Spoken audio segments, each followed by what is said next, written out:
안녕하세요. 마음을 차분히 가라앉히고 한번 진지하게 한번 생각해 봅시다. 대인관계에서 어려움을 겪고 있는 게 평소 신중하지 못한 발언 때문 아닐까요?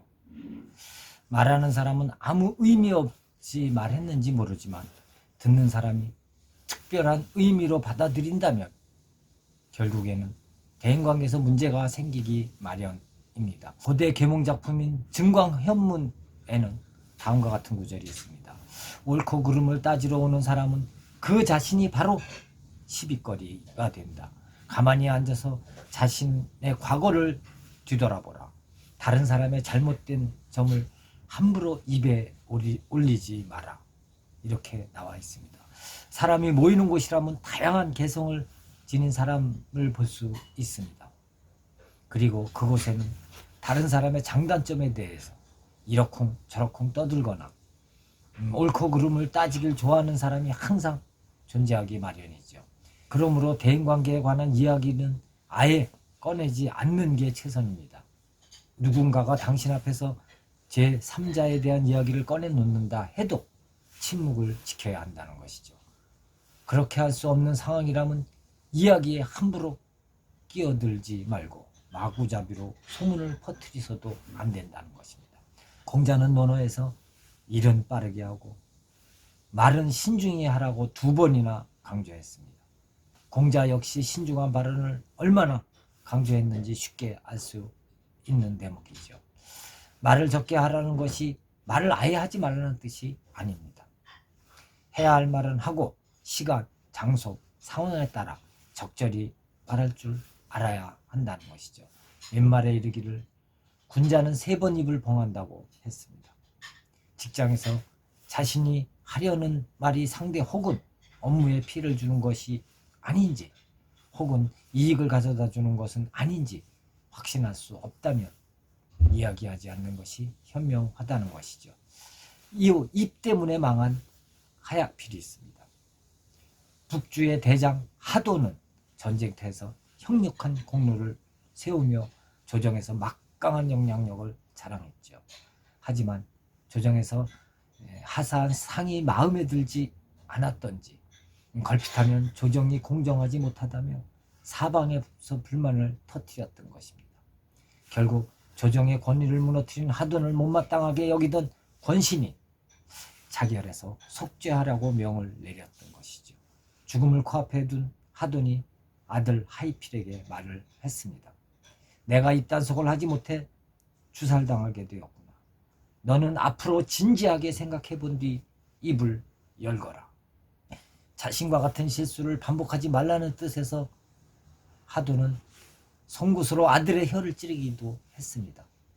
피를 토하고 있는 아들을 향해서 하돈은 입을 함부로 놀리지 말라고 당부를 했던 것이죠. 젊은 시절 불의를 참지 못하고 정직한 성격을 가졌던 하약필은 조정에서 남다른 명성을 떨쳤던 것입니다.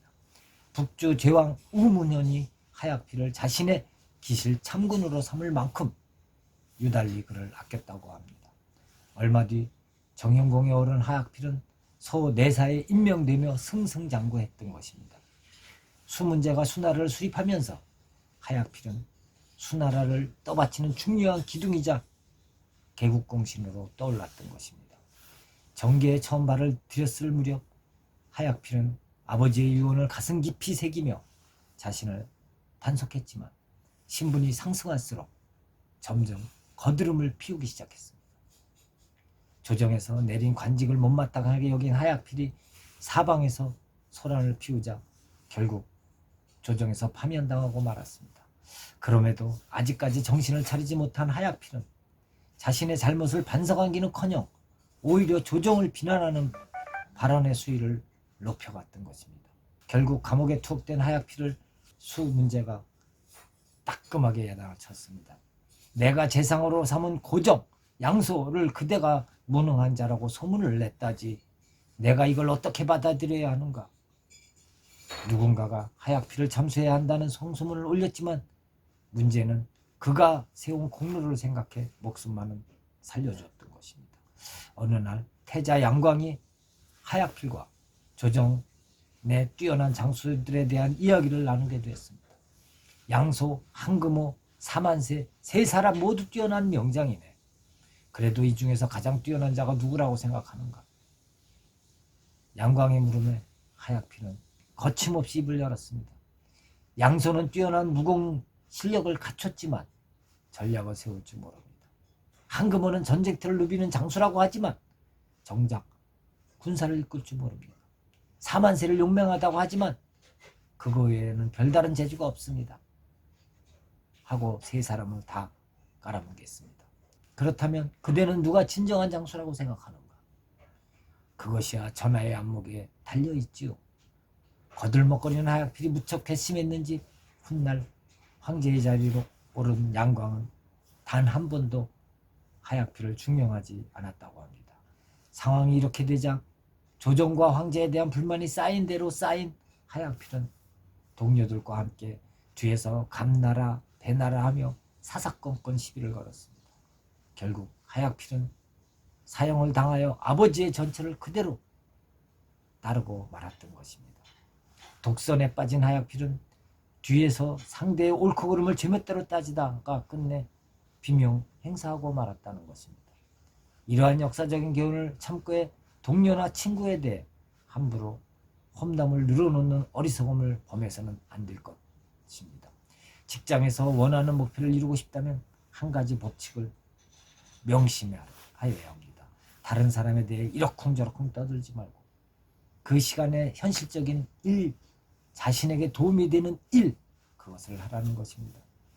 자신의 의견을 피력치 않고 묵묵히 일해봤자 자신에게 손해라고 생각하는 사람이 있습니다.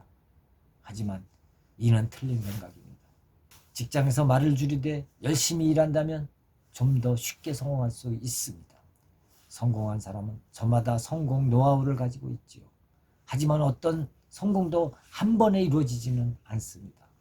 끊임없는 노력을 기울여야만 자신의 운명을 바꿀 수 있는 폭발적인 힘을 비축할 수 있기 때문입니다. 아울러 듣고도 입에 담지 않는 내공을 터득할 수만 있다면 적지 않은 이득을 얻을 수 있을 것 같습니다. 감사합니다.